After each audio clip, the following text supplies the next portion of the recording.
Oh putain, ils ont coupé le courant.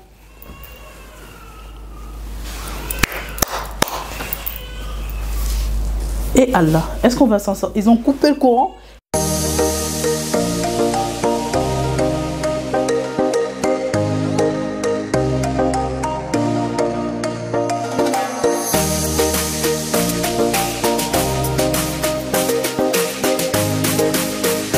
Voici comment tout a commencé avant la coupure de courant.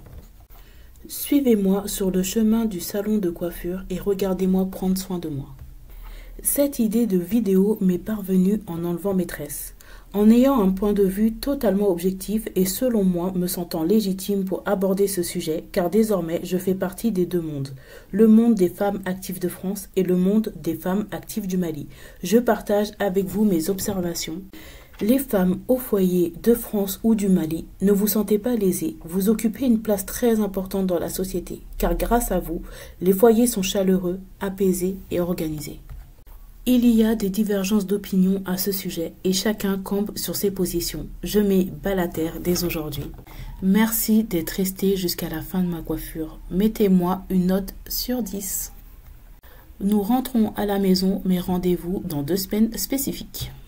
Bonjour, j'espère que vous allez bien, que vous portez bien. Moi, par la grâce de Dieu, je vais très bien. Ouais, je sais, franchement, c'est abusé. Mes cheveux, là, franchement, vous avez raison. Personne ne pourra rien vous dire, c'est abusé. J'ai gardé ma coiffure pendant 3 semaines.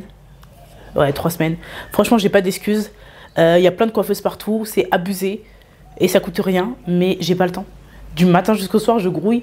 J'ai pas le temps. Donc aujourd'hui, quand même, je me suis dit, allez, franchement, c'est abusé, il faut pas exagérer. Je vais défaire mes cheveux. Vous allez m'accompagner. On va discuter. On va discuter entre nous d'un sujet. Pour moi, il n'y avait pas de débat. Il n'y avait vraiment pas de débat à ça. Les choses, elles étaient parfaitement claires. Mais sauf que maintenant que je suis là et que je fais partie de la team des femmes... des femmes actives du coup du Mali, je peux vous dire que ma vision des choses a vraiment changé. Ma façon de penser a vraiment changé. Je vois vraiment les choses autrement et je vais partager ça aujourd'hui avec vous. Alors je faisais partie de la catégorie des femmes en France qui pensaient qu'elles avaient tout le mérite parce qu'elles travaillaient, elles étaient des femmes actives avec des enfants.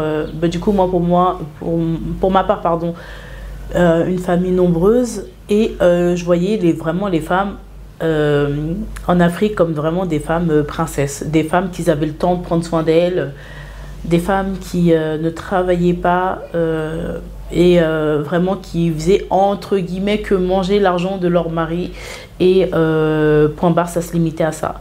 Sauf que là, en faisant partie justement des femmes actives du Mali, quand je me réveillant tôt en allant tôt faire mes activités, je me rends bien en matière de, comment on dit, de tâches ménagères. Je me disais vraiment, elles ont des bonnes, elles ont rien à faire.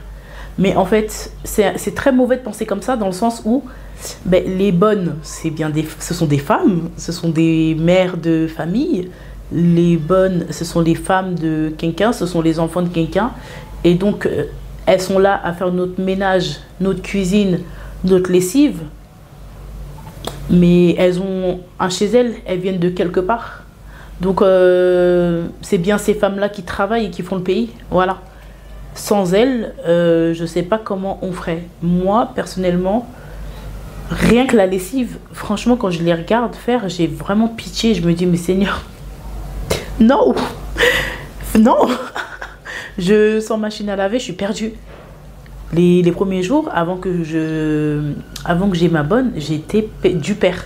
C'était incroyable. Genre, t'as 4-5 bassines, une pour le linge bien sale. Et je parle, mais j'ai toujours pas commencé à défaire mes cheveux. Sachant que j'ai un rendez-vous, à... Oh là là, il est 8h30. J'ai un rendez-vous à 10h. Enfin bon, bref. Oui, je disais par rapport au linge, le nombre de bassines que tu as, tu te baisses, tu frottes, J'ai pété mon ciseau. Et c'est le seul qui pouvait m'aider à défaire mes cheveux. Putain. Je vais à la boutique. Ah, ça aussi c'est un avantage. Il y a la boutique juste en face. Je suis pas obligée de descendre avec mon manteau, mes chaussures. Je reviens. Bon. Comme vous pouvez le constater, j'ai avancé mes cheveux. Bref. Vous savez, ces femmes-là, elles ont un seul jour de repos dans la semaine, le dimanche. Et le dimanche, c'est quoi? C'est le jour des mariages au Mali. Donc concrètement, elles ne se reposent pas. Elles ne se reposent pas. C'est... je sais pas comment dire en fait, mais on a 2 jours de repos dans la semaine. Nous, c'est vrai que c'est intense. On va pas se mentir, tu te réveilles à 5 heures, tu vas grouiller dans les transports, dans les embouteillages pour celles qui ont des voitures. C'est vraiment intense. Mais en fait, on ne peut pas minimiser aussi la souffrance des autres, parce que nous aussi, on souffre en fait. Et c'est vrai qu'elles ont plus le temps de prendre soin d'elles, mais pourquoi? Je pense honnêtement, c'est même pas une question de temps, c'est une question de moyens. Ici, bah, regardez cette coiffure-là, j'en ai eu pour 20 € avec les mèches. Et encore, c'est parce que je suis allée dans un salon de coiffure. J'aurais été au bord du goudron, j'en aurais eu pour moitié prix, et encore même. Vraiment. Donc, on ne peut pas comparer l'incomparable en fait. Elles ont des difficultés, des souffrances sur quelque chose, sur des choses, et nous aussi. Par exemple, nous, tu as 2 jours de repos, comme je disais, ça dépend de toi. Si tu veux aller te détendre avec tes copines, si tu veux aller au spa, si tu veux aller à la piscine, si tu veux aller à la mer avec tes enfants pendant les vacances, si tu veux. Mais en fait, elles, il n'y a aucun moyen de distraction. Parce que le peu d'argent qu'elles gagnent, c'est pour se nourrir. Et c'est pour nourrir leurs enfants, en fait. Il n'y a aucun goût dans la vie, en fait. Il n'y a aucun plaisir, si ce n'est pour elles se faire belle, aller faire du henné, aller se coiffer. C'est les seuls plaisirs, en vrai, qu'elles s'autorisent. Les vêtements. Mais ça, c'est... les vêtements, par contre, je trouve... C'est tellement du gâchis, en fait, dans le sens où, ça, par contre, tu mets un vêtement, un uniforme pour chaque mariage et tu remets plus. Impossible. Genre, tu remets plus. Tu remets plus parce que sinon, t'es pauvre, en fait. Comment on t'a déjà vu avec ces vêtements-là, tu vas retourner avec les mêmes vêtements. Ça, c'est quelle manière de penser? Tu couds un vêtement pour une fois, un jour, une vie. Genre... c'est incroyable. Et ça, le problème, c'est que vraiment, tous les dimanches, t'as un événement, t'as quelque chose. C'est pas un baptême, c'est un mariage. Si c'est pas eux deux, c'est un anniversaire. Et en fait, t'as pas le temps. T'as pas le temps pour ta famille, t'as pas le temps de sortir, t'as pas le temps de kiffer ta vie, t'as pas le temps. Et t'as pas le temps, et en plus, le salaire, il suit pas. Donc, je pense vraiment qu'on doit arrêter cette façon de penser, en fait. Parce que moi, je préfère quand même ma situation à la leur. Dans le sens où c'est vrai que tu grouilles et tout, c'est dur d'aller au travail, de ne pas voir tes enfants, de ne pas pouvoir les éduquer comme tu veux et tout. Mais je pense que c'est encore plus dur d'être victime de sa vie, en fait. Pour elle, les vacances, ça n'existe pas. De sortir avec son mari et kiffer, ça n'existe pas. Tout le monde grouille, en fait. Tout le monde se cherche, tout le monde trouve une solution pour se nourrir. Toi, tu vas venir parler à ton mari d'aller comme ça à la piscine. Enfin, il a d'autres problèmes si c'est pas ça, en fait. Vraiment. Après, on va aussi pas se mentir, les conditions dans lesquelles on vit. Là, moi, je vis en famille, d'accord? J'ai un salon et une chambre pour moi et les enfants. Il y a nos toilettes, notre salle de bain, pardon, dans cet espace-là, d'accord? Donc, c'est pas moderne, mais j'ai le nécessaire quand même pour faire ma vie et tout, d'accord? Il y a une cuisine intérieure, une cuisine extérieure. Bon, moi, je préfère cuisiner dehors. Mais si je voudrais, tu vois, j'ai des plaques de gaz, là, en fait. Donc, je pourrais cuisiner à la française avec mon plan de travail et tout. Mais je me sens plus à l'aise à travailler, à faire la nourriture avec le charbon, bizarrement. Mais je pourrais vivre à la mode moderne. Mais elle, là, je suis en train de voir mon quotidien. Tu vois, par exemple, le fait de ne pas avoir de lave-vaisselle et d'avoir des enfants laver leur biberon à la main, moi, ça me coûte de ouf. Je me dis, oh purée. Donc, je rassemble tous les biberons et je les lave en une seule fois. Et vas-y, une fois par jour. Franchement, m'amuser à aller tout le temps devant le robinet, aller laver un biberon après un, ça me coûte trop. Faire la vaisselle, être courbé toute la journée, c'est avoir mal au dos, en fait. Nous, tout est à notre hauteur, tout est fait pour que ça soit fonctionnel, en fait. Voilà. Ton plan de travail, il est à ta hauteur. Tu as une machine à laver, Bon, maintenant que tout le monde commence à avoir un sèche-linge, parce que bah, nous, forcément, on n'a pas de soleil, donc ça, par contre, oui. On a des plaques électriques qui vont très vite, on a des nouvelles casseroles, on a, voilà. Tu peux, pareil, nous, on peut faire les courses au mois, à la semaine, mais eux, c'est mort, ils sont obligés de le faire tous les jours. Pourquoi? Parce que tout le monde n'a pas la chance d'avoir un frigo. Et quand on a un, il y a les coupures d'électricité. Et tout le monde n'a pas la chance et les moyens d'avoir un groupe électrogène. Donc, tous les matins, tu te lèves, tu t'occupes de tes enfants, tu vas au marché et tu fais ta cuisine. Voilà, tous les jours, c'est ça. Donc ça, c'est des frais en plus, parce que si le marché n'est pas en bas de chez toi, bah, comme nous, tu es obligé de prendre le Sotramar. L'aller-retour, c'est 200, tu vois. Mais à la fin du mois, ça te fait combien? Dans ton petit salaire, dans ton petit salaire, toi, tous les jours, tu vas enlever l'argent de ton transport dedans. Non, nous, tu vas au champ, au Carrefour, tu remplis ton caddie une bonne fois pour toutes et le souci, il est réglé, tu peux passer à autre chose. Mais eux, c'est un souci tous les jours. Et imagine-toi le jour où tu es malade, qui va aller pour toi? Tu vas y aller à quatre pattes, tu vas te démerder, tu vas y aller.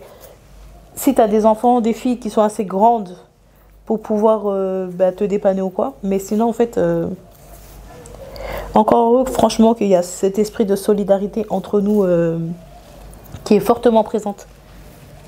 Qui est vraiment fortement présente. J'ai été choquée de voir à quel point on pouvait se rendre service. Et à quel point, moi, ça me saoulait de rendre service, en fait. Que les voisins viennent au départ, mais je comprenais pas. Ils viennent, ils te demandent du Doliprane, ils viennent, ils te demandent des couches, ils viennent. Je me dis, mais wesh. Comment, tu vois, tu réfléchis avec ton esprit occidental, avec lequel tu es venu, et tu n'arrives pas à te mettre à leur place, en fait. Tu dis, mais ça, c'est quel esprit de profit et tout. Mais le jour où toi, tu as une couille, en fait, que tu n'arrives pas à faire un truc, que tu as besoin de quelque chose et tout, tu te dis, ah ouais. En fait, c'est pas mal de réfléchir comme ça, en fait. C'est pas si mal que ça, en fait, ce système-là. Ouais, faut penser aux autres comme ils pensent à toi. Ça, c'est vraiment un truc que j'ai appris ici et que je continue à apprendre. Hein, parce que c'est pas inné, c'est pas quelque chose avec quoi j'ai grandi, on va dire. Donc, j'apprends encore à partager, j'apprends à être encore plus généreuse. Et j'apprends la solidarité, surtout la bienveillance, vraiment. Pour revenir à ce que je disais concernant les femmes, notre façon de faire et leur façon de faire, le quotidien. Les femmes au bled, vraiment chapeau. Franchement, chapeau. Celles qui n'ont pas de bonnes, je ne sais pas comment elles font. De tout faire toute seule, de tout gérer toute seule. De gérer tes enfants, de gérer l'école, de gérer le ménage. En plus, sachant que leur ménage, c'est pas notre ménage. Hein. Se baisser comme ça avec le balai africain, là, et balayer toute la maison. Et en plus, nous, on a des F4, F5. Mais va balayer toute une villa comme ça, une grande maison, recourbée comme ça, de laver ton linge pour toute une famille comme ça, en fait.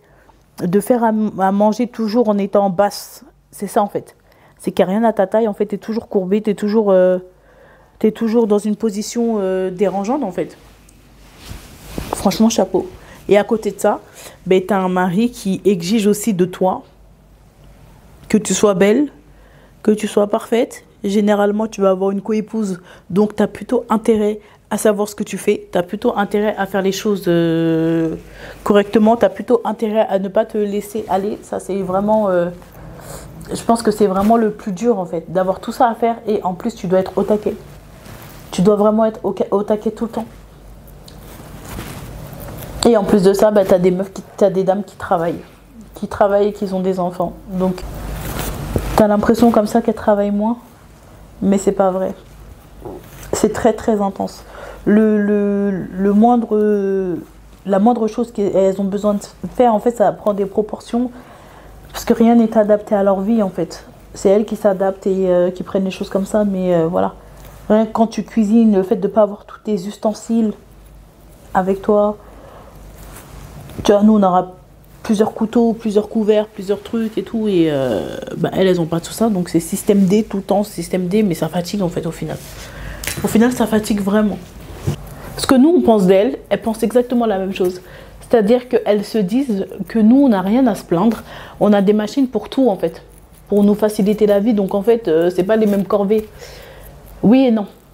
Oui, il y a des machines qui nous permettent de aller plus vite, c'est moins contraignant et ça nous facilite la vie parce que sans, je ne sais pas comment on ferait. Je ne sais pas comment je ferais sans machine à laver. Je ne sais pas comment je ferais si je devais réellement cuisiner tous les jours au bois comme ça. Je ne sais pas comment je ferais sans réelle cuisine équipée et tout, où tu peux poser ton sel en haut sans avoir peur qu'il y ait un margouillat qui va venir manger dans ton sel, tu vois, par exemple. Parce que ça, c'est un truc. Tu peux, t'es en France, t'as ta cuisine, tout est fermé, c'est sécurisé. Ça veut dire que tu ouvres le sel, tu vas le déposer sur ton plan de travail, tu vas terminer ta cuisine tranquillement et tu rangeras tout à la fin. Là, tu fais ça, mais je te laisse pas une semaine de survie. Hein. Mais en fait, avec les fourmis, bah, vu que tu cuisines à l'extérieur, les fourmis, les margouillas, comme j'ai dit, en fait, qui vont venir manger dans ton truc, mais en fait, je te laisse pas une semaine. Et ça, c'était pas un automatisme que j'avais. Donc, quand je cuisinais, c'était un peu le bordel autour de moi. Je savais pas trop comment m'organiser, sans en foutre partout, sans verser à côté et tout. Et surtout, arrêter de commencer quelque chose, aller faire autre chose. Par exemple, je mets le truc au feu. J'entends mon fils, il est en train de pleurer, je vais aller le voir. Et ensuite, je vais oublier que j'ai laissé les œufs ouverts comme ça dans l'assiette à l'extérieur. Ma belle-sœur, elle me dit non, il ne faut jamais faire ça. Ne t'amuse jamais à faire ça et tout. Tu ne sais pas quel insecte peut venir dans ton truc. Et on ne sait pas quel insecte est vraiment nuisible pour l'être humain et tout. Donc, tout est fermé. Mets un couvercle sur tout. Quand tu ouvres quelque chose, ferme-le directement tout de suite. Comme ça, au moins, c'est réglé. Tu n'auras aucun souci et tout. Donc en fait tout ça, franchement, c'est une charge mentale qu'il ne faut pas ignorer en fait. Elles ont les automatismes maintenant. Mais en fait, si elles avaient la possibilité de vivre comme nous, bah du coup, ça leur faciliterait quand même vachement la vie. Et les dangers du quotidien, on en parle. Franchement, moi je dis que vraiment en Afrique, c'est Dieu qui nous garde. Hein, parce que franchement, je ne comprends pas comment... avec tous ces dangers que je vois, moi je vois que ça, alerte rouge, alerte rouge. Mes enfants, je ne les quitte pas d'une seule semelle. Parce que eux, ils connaissent pas les dangers encore de là. Encore les enfants d'ici, tu vois. Ils sont nés ici, ils savent où ils doivent mettre les pieds ou pas. Ils savent ce qu'ils doivent toucher ou pas.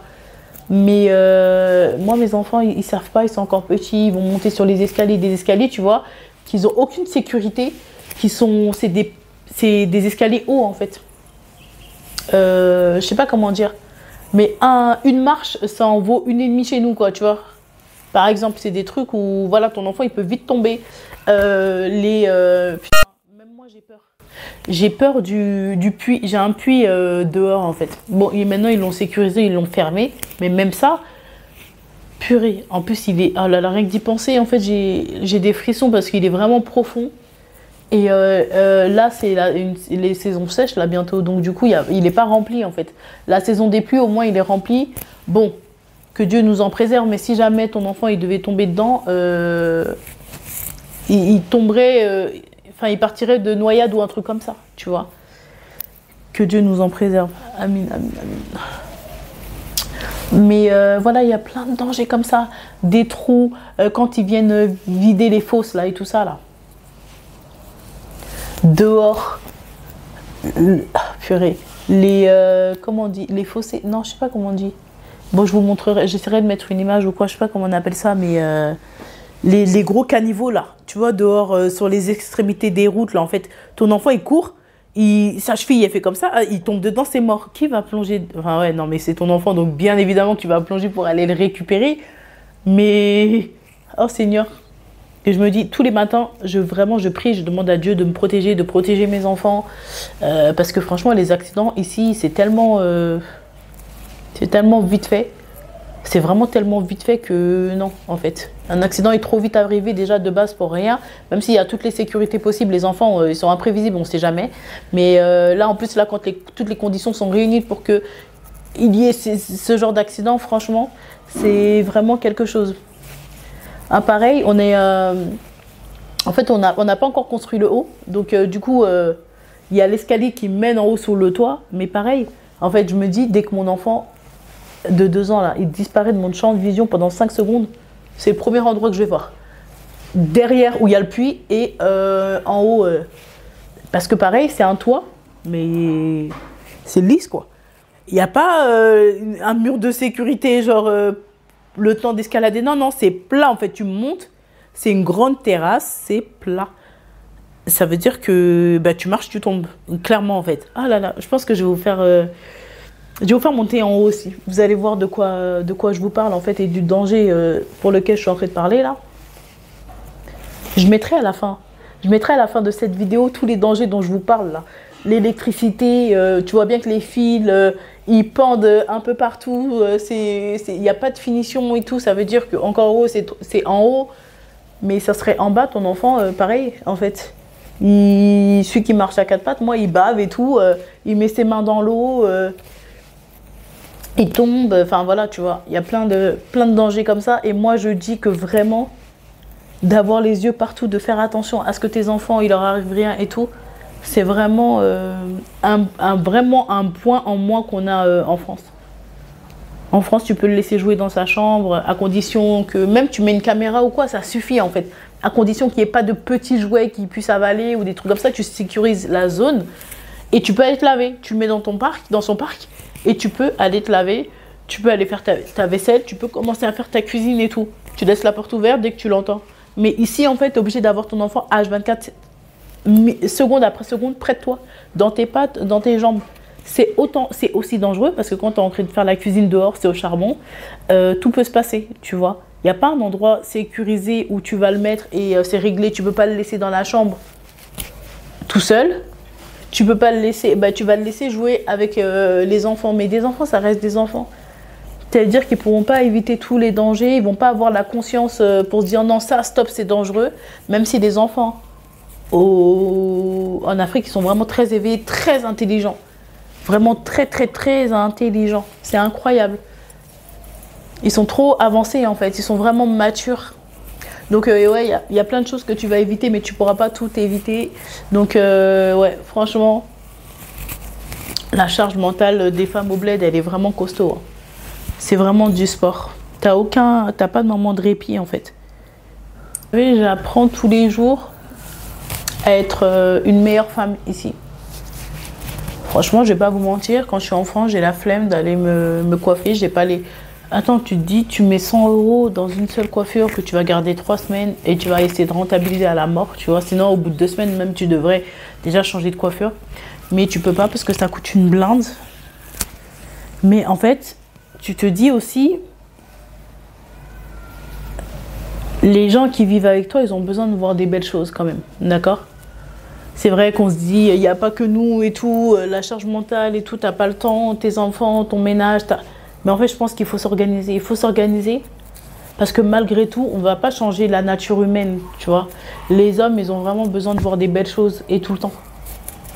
Ils ont besoin de voir leurs femmes belles, leurs femmes qui les accueillent, propres, une maison propre, bien tenue, la nourriture toujours prête à l'heure. C'est des choses qui, c'est vrai que c'est dur en étant une femme, tu travailles et tout ça. C'est pour ça que moi, je dis que vraiment, normalement, de base, je pense que les femmes, elles sont pas faites pour aller travailler à l'extérieur. Parce que ça, c'est trop. C'est vraiment trop. Tu peux pas être au taquet sur tout. Tu peux vraiment pas être au taquet sur tout. En fait, tu peux pas te réveiller à 6 h du matin, t'occuper de tes enfants, les ramener à l'école, toi-même être prête, aller au travail, rentrer à 19 h, faire la nourriture pour tout le monde. On vient se plaindre, il y a trop de sel, il n'y a pas assez de poivre, pourquoi tu as fait ça à manger aujourd'hui et tout. Et le soir, il faut aussi que tu fasses ton taf. Non, en fait, on va pas se mentir, la vie, tout ne peut pas reposer sur le dos de quelqu'un. Mais malheureusement, la vie en France t'oblige, toi, en tant que femme, à être sur tous les fronts. Et le problème, c'est que, est-ce que tu es vraiment efficace? Parce que moi, quand je travaille, quand je fais... Bon, en tant qu'aide-soignante, tu vois, tu travailles en 3 jours, maximum 3 jours d'affilée, en 12 heures je travaillais, d'accord? Donc après, tu as 2 jours de repos. Moi, je trouve que ça m'allait, dans le sens où, effectivement, je me défonçais pendant 3 jours au travail, mais après, j'ai 2 jours pour me remettre tranquille, d'accord? Avec mes enfants et tout. Mais quand tu travailles du lundi au vendredi et que tu fais... bon, les horaires même de bureau... C'est ça même qui est chaud, parce que ça a les mêmes horaires que les enfants. Tu les déposes, tu vas au travail, quand tu as fini, tu vas récupérer tes enfants et tu reviens à la maison recommencer ton deuxième travail. Cuisine, devoirs, ménage, toi-même, comme j'ai dit, si tu es une femme coquette et tout, si tu veux faire des efforts et tout, ben toi-même, il faut faire tes ongles, il faut que tu sois toujours propre, 2 douches par jour minimum. En tout cas, ça c'est, je pense que c'est la base, hein. Les filles, on a la flemme, on n'a pas la flemme, t'es obligé. Hein. T'es obligé de te laver le matin pour aller au boulot, pour être en forme et tout ça, te sentir à l'aise. Et le soir, t'es obligé d'aller te laver parce que t'as passé toute la journée dans l'impureté de dehors et tout. Et on va pas se mentir, t'as pas vu ton mari de toute la journée. En fait, c'est pas pour qu'il vienne se coucher à côté de quelqu'un qui sent la sueur ou qui... Non, tu peux pas, tu vois. Donc, t'es obligé aussi un minimum prendre soin de toi. J'en apprends tous les jours ici sur la féminité, sur les femmes, sur ce que tu dois faire ou pas, comment tu dois te comporter, ce qui est bon au final pour ton mari, pour ton couple, pour tes enfants, pour que tu sois à l'aise. Parce que effectivement, quand tu es lavé, quand tu es maquillée, quand tu es coiffée, mais tu vois, tu mets des belles robes de maison et tout, qui sont spécialement pour la maison, la journée et tout, le jour où tu es là. Mais ça met du baume au cœur, même à toi-même, tu te sens quelqu'un, tu te sens fraîche, tu te sens efficace. Tu te sens, voilà, tu as servi à quelque chose, ta journée, elle a été remplie, tu as rempli ta mission. Les filles, vous savez, ça m'intéresse vraiment de savoir à quelle fréquence vous allez vous coiffer, à quelle fréquence vous allez faire vos ongles. Je mets tout l'accent sur l'hygiène, moi, la propreté et tout. De jamais avoir des odeurs bizarres sur moi et tout, d'être bien sûr de me laver, comme j'ai dit, 2 fois par jour au minimum. Après, quand je sens que vraiment j'ai vraiment fait des efforts intense et tout, surtout en étant une femme de forte corpulence, tes odeurs, ça va beaucoup plus vite qu'une personne mince en fait. Hein. Tu transpires beaucoup plus vite et tout, donc du coup moi ma hantise c'est vraiment de puer, de sentir des odeurs bizarres et tout. Donc la vie d'une femme au Mali ne se limite pas à se faire belle, pas du tout, pas du tout. 2 fois par semaine au minimum tu feras la lessive pour une grande famille, donc tu passeras du matin quand tu te réveilles jusqu'au soir. Jusqu'à vraiment le asr, à laver, à sécher, à plier tes affaires. Dieu merci, il y a du soleil, donc ça sèche assez vite. Mais tu as des enfants et tout, c'est mort. Tu passeras 2 à 3 fois par semaine comme ça à laver tes habits, à être courbé comme ça, à laver tes habits. La coiffure, quand même, je pense que les gens, 2 semaines maximum, hein, ça fait dans leur tête la coiffure, hein, purée. Nous, tu fais ça là, c'est tout ton salaire que tu vas laisser chez la coiffeuse. Aller mettre du djembé et tout, bon. Ça, je pense quand même que quand il y a un événement, quoi, que tu mets. Mais si tu voudrais le faire 1 fois par mois, tu pourrais. Et d'ailleurs, je pense qu'il y a des femmes qui le font.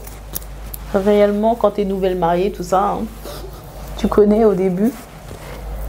Mais voilà, donc tu te réveilles elle se réveille à 6 h du matin. Elle se lave, elle prépare leurs enfants. Ceux qui vont à l'école, ils vont à l'école. Petit déjeuner le matin. Ensuite, tu commences à mettre le feu en route parce que nous, il y a un 10 h. Le 10 h, c'est la collation là, tu vois. Une petite collation et tout, mais ça va être des plats, de la viande, des alocos, des frites, tu vois, comment on dit? Si t'es pas trop salé, des œufs, tu vois, des trucs comme ça et tout, d'accord? Donc tu finis de manger, tu fais cette vaisselle là, ensuite tu vas remettre au feu la nourriture du midi. Le midi, en tout cas chez nous, ça se mange à 13 h, maximum 14 h, entre 13 et 14 h. Ensuite elle va laver les assiettes, laver tous les ustensiles de cuisine et tout que tu as utilisé, remettre la maison en forme et tout. Et ensuite, tu vas commencer à réfléchir à ton dîner. Et là, peut-être tu vas te reposer à ce moment-là. Tu vois, tu as fini ton ménage, vous avez mangé et tout. Les enfants, ils vont pas tarder à rentrer. Sachez que les enfants, ils ont école que le matin. Ceux qui sont en primaire et tout. Ils ont école que le matin. Ils commencent à 7 h 30 ou à 7 h.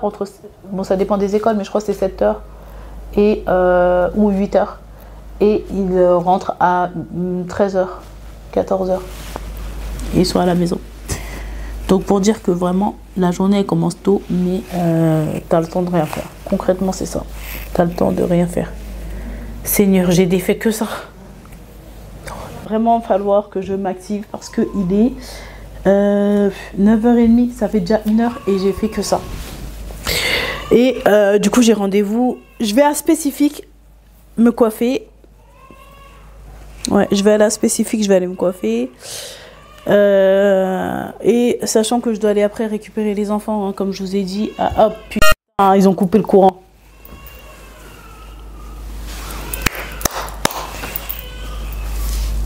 Et Allah, est-ce qu'on va s'en sortir? Ils ont coupé le courant et Rancho, elle n'a pas lavé ses cheveux et il est 9h30 et j'ai oublié de remplir le seau.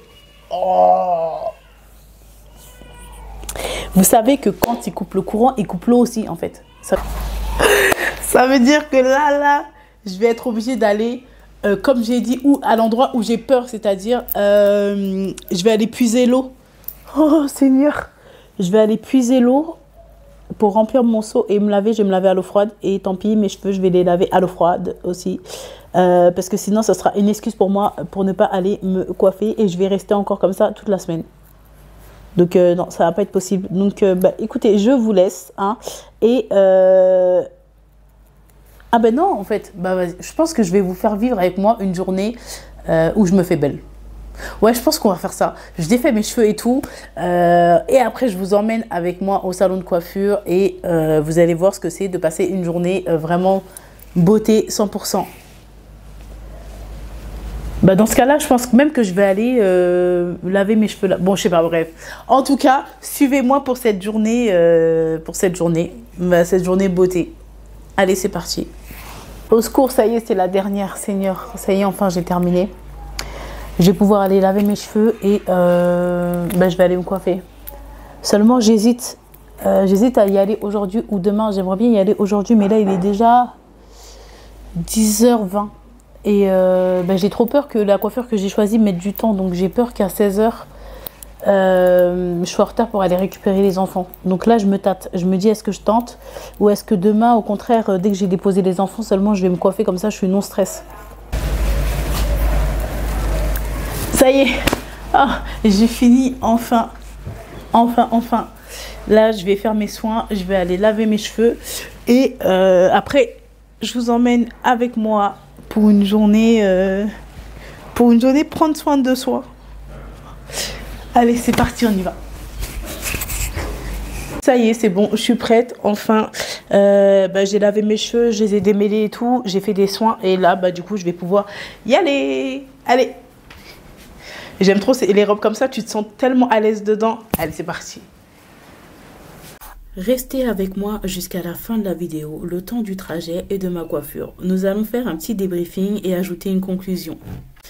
Les femmes de France ont un gros poids sur les épaules. Elles gèrent toutes seules pour la grande majorité la maison, le travail, les enfants, sans oublier de prendre soin de son mari et de participer financièrement aux dépenses de la maison. C'est vrai qu'il y a de plus en plus de machines pour nous aider au quotidien, mais le travail à la maison est pesant. La vie est stressante et pleine de soucis. Les femmes du Mali ont une charge mentale importante. Leur tâche au quotidien est vraiment pénible car rien n'est adapté, rien n'est facilité. Cuisiner à l'extérieur à même le sol, courber, se pencher.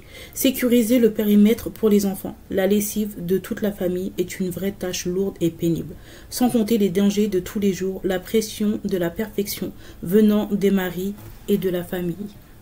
Alors non, malheureusement, je ne peux pas vous apporter la réponse à cette question qui est: qui travaille le plus, des femmes de France ou des femmes du Mali? Car chacune des femmes, peu importe dans quel coin du monde elle se trouve, a ses difficultés.